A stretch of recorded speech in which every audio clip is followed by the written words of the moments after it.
Hello दोस्तों, क्या आप भी क्लास 10th में और फाइनल बोर्ड आप 2026 में देने वाले हैं? तो बिल्कुल आप सही वीडियो पे क्लिक किए, क्योंकि आज की इस वीडियो में हम लोग क्लास 10th सब्जेक्ट हिंदी ए से मोस्ट इंपॉर्टेंस एमसीक्यू क्वेश्चन को देखें। तो जितने बच्चे बिल्कुल 30 में 30 लाना चाहते हैं ऑब्जेक्टिव में, तो इस वीडियो को बिल्कुल आप मिस मत कीजिएगा। चलिए बिना लेट के हम लोग क्वेश्चन के इस सिलसिला को शुरू करते हैं। फर्स्ट देखिए, यहाँ पर आपको गद्यांश इस प्रकार देखने को मिल जाएंगे, तो इस गद्यांश को आप समझ करके अच्छे से पढ़ लीजिएगा। उसके बाद यहीं से आपको जवाब भी ढूंढना है। तो अपढ़ित गद्यांश यहाँ पर है। स्वस्थ हमारे जीवन का सबसे महत्वपूर्ण पहलू है। स्वस्थ शरीर में ही स्वस्थ मस्तिष्क का निवास होता है। यदि हम स्वस्थ रहना चाहते हैं तो हमें अपना खान पान, दिनचर्या, मानसिक स्वास्थ्य को पर भी ध्यान रखना चाहिए। आप इस गद्यांश को अच्छे से पढ़ लीजिएगा, ठीक है। हम बिना लेट के क्वेश्चन आंसर यहाँ से आपको ढूंढ कर दिखा देते हैं कैसे खोजना है।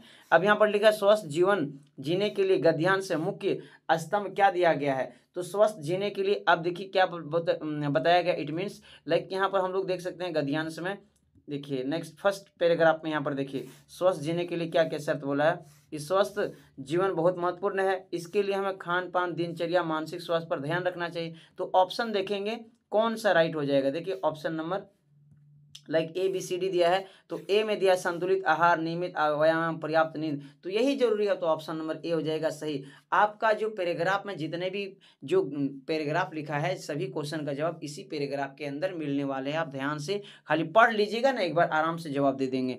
दूसरा क्वेश्चन, स्वास्थ्य का सीधा संबंध किससे है। स्वास्थ्य का सीधा संबंध दैनिक कार्य उत्पादन से। ऑप्शन नंबर बी इसका हो जाएगा। वहां पर विकल्प लिखा हुआ है और आपको वहां पर जाकर के खोज लेना। चलिए हम एक तो दिखा देते हैं, उसके बाद डायरेक्टली हम क्वेश्चन आंसर देखेंगे। स्वास्थ्य का संबंध किससे है, थोड़ा इसको भी हम पैराग्राफ में खोज करके दिखा दें ताकि आप ध्यान से बिल्कुल आप देख पाएंगे। यहाँ पर देखिए पैराग्राफ में है स्वास्थ्य सीधा संबंध हमारे दैनिक कार्य उत्पादन से। देखिए दैनिक कार्य उत्पादन ऑप्शन है, बिल्कुल क्या बात है। देखिए ऑप्शन नंबर बी में है ना, तो यहीं से आपको आराम से खोज लेना है कूल माइंड से। आपको घबराना नहीं है, टेंशन लेना नहीं है भाई। बोर्ड एग्जाम बहुत आसान है अगर आप टाइम पर तैयार हो जाएंगे, पढ़ लेंगे एमसीक्यू क्वेश्चन, मॉडल सेट को अगर बढ़िया से हल कर लिए। तो तनाव से बचने के लिए गद्यांश में क्या उपाय बताया। तो तनाव से बचने के लिए बिल्कुल क्या बोला है, ऑप्शन आपके सामने रखा हुआ, खाली आपको पैराग्राफ में जाकर के खोज लेना है। सकारात्मक सोच यानी कि पॉजिटिव थिंकिंग, पॉजिटिव थिंकिंग बहुत जरूरी बताया गया है। 4 नंबर देखिए, भागदौड़ भरी जिंदगी में स्वास्थ्य का नजरअंदाज करने का क्या परिणाम हो सकता है। हम लोग का बहुत खतरनाक बीमारी, दीर्घकालीन बीमारी का खतरा हो सकता है। तो बिल्कुल इसका राइट आंसर क्या हो जाएगा, ऑप्शन नंबर बी हो जाएगा। 5वां नंबर में आने से पहले आपको फिर एक पैराग्राफ दिया जाएगा, एक गद्यांश को पढ़ लीजिएगा अब ध्यानपूर्वक। नारी है शक्ति, नारी है ज्ञान, नारी के बिना अधूरी है सृष्टि महान। अब देखिए नेक्स्ट और लाइन में क्या लिखा है, वह स्नेह का सागर, करुणा की धार, नारी है सृजन की अद्भुत पुकार, संघर्षों के आगे बढ़ती है नारी, हर बाधा को वह सरलता से हारी, संपन्न साहस धैर्य का प्रतीक, नारी के बिना जीवन है अधूरा अधीर। अब यहाँ पर अच्छे से आप पढ़ लीजिएगा। हम डायरेक्ट क्वेश्चन देखते हैं। इस गद्यांश के अनुसार आपको नारी के बिना क्या अधूरी बताया है, सृष्टि बताया अधूरी। ऑप्शन नंबर बी हो जाएगा सही, क्योंकि आपको वहीं से खोज लेना है आराम से।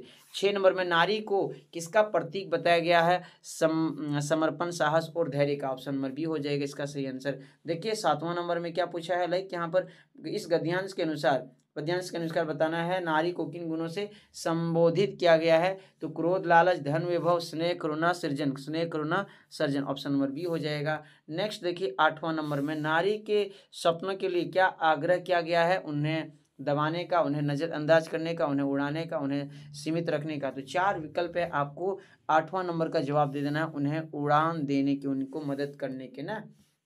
9 नंबर में आ जाए सभी बच्चे, लाइक ख खंड व्याकरण में देखिए व्याकरण से क्वेश्चन जो पूछा है, सकर्मक क्रिया, आपको क्लास में पढ़ाया गया था अकर्मक क्रिया और सकर्मक क्रिया को कैसे पहचानेंगे आराम से। तो क्रिया 2 प्रकार के, अकर्मक और सकर्मक। आपको यहाँ पर सिंपल एक ट्रिक्स लगाना है। आपको देखो क्या पूछना है, क्या और किसको पूछना है। अगर इसका जवाब मिल जाएगा, इसका जवाब दोनों का मिल जाएगा तो सकर्मक होगा, दोनों में एक मिलेगा तो अकर्मक होगा, दोनों जवाब मिलेगा तब सकर्मक, एक मिला एक नहीं मिला तो समझ लीजिए अकर्मक क्रिया होगा। जैसे सकर्मक क्रिया का उदाहरण यहाँ पर चुनना है। बच्चा रो रहा है, क्या रहा है, किसको रहा, मतलब मिल ही नहीं रहा, ये अकर्मक होगा, ये तो चल गया।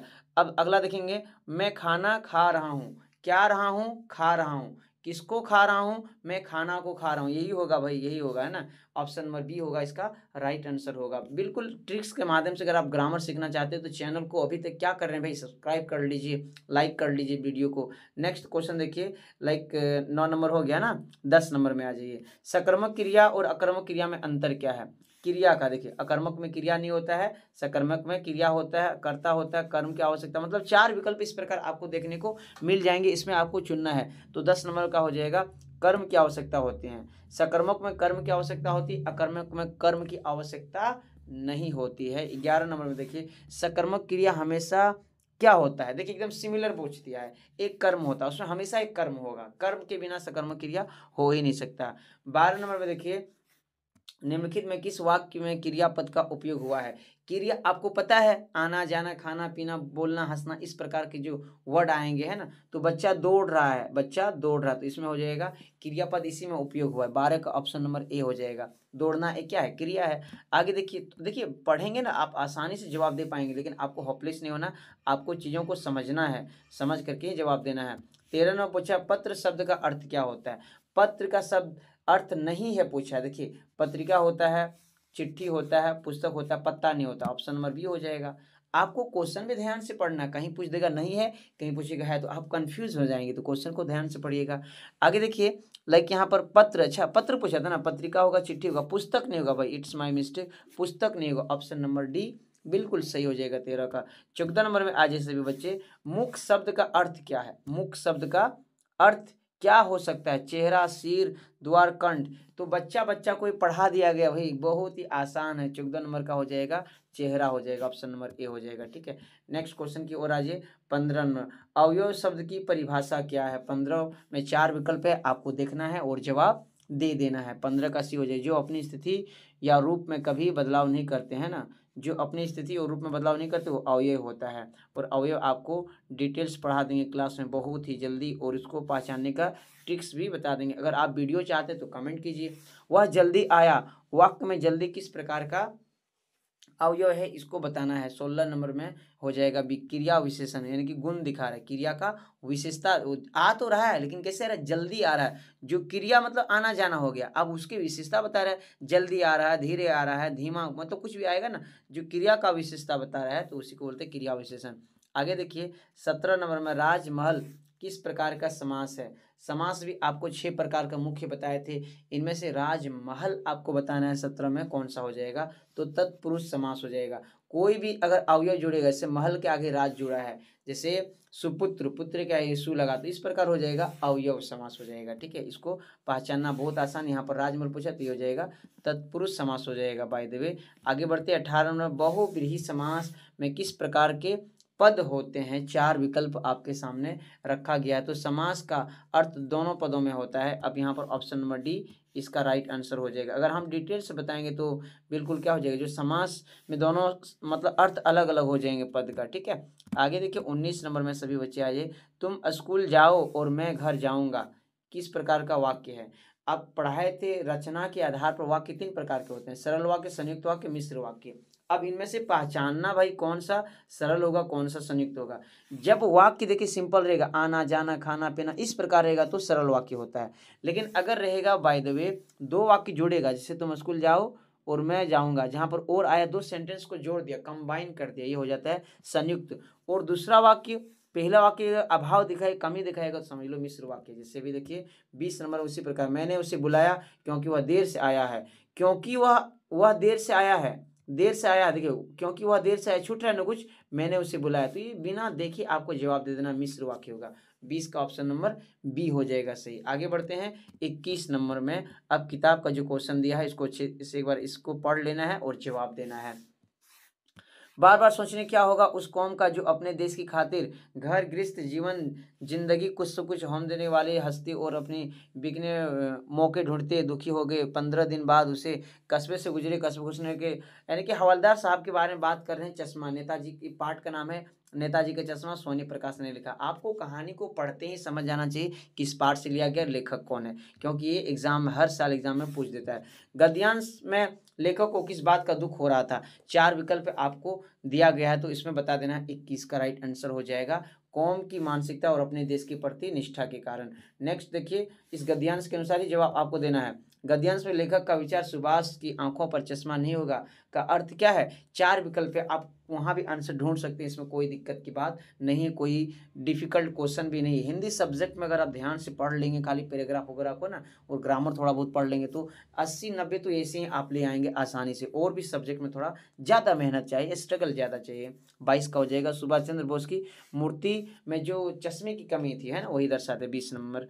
लाइक नेक्स्ट देखिए पैराग्राफ में क्या है, बेटे की क्रियाकर्म तुल नहीं पुतों से आगे आग दिलाई। अब वहाँ पर किन्हों जो ही शरण की अवधि पूरी हो गई पुतों से भाई बुलाकर उसके साथ कर दिया आदेश देते हुए इसकी दूसरी शादी कर देना। इधर पुतों रो रो कर कहती है कि मैं चली जाऊंगी तो बुढ़ापे में आपका ख्याल कौन रखेंगे। यानी कि यहाँ पर लिया गया जो पाठ बाल गोविंद भगत पाठ से लिया गया है, और जो बाल गोविंद भगत का एक बेटा था सुस्त बोधा था, उसका बेटा मर गया, उसके पुतों को जानने के लिए बोला। आपको बिल्कुल इतना पैराग्राफ को पढ़ने से ही आपको पूरा स्टोरी दिमाग में छप जाना चाहिए भाई। इसका मतलब आप सही से पढ़ लें। अगर नहीं छप रहे हैं तो बिल्कुल आपको मेहनत करने की ज़रूरत है।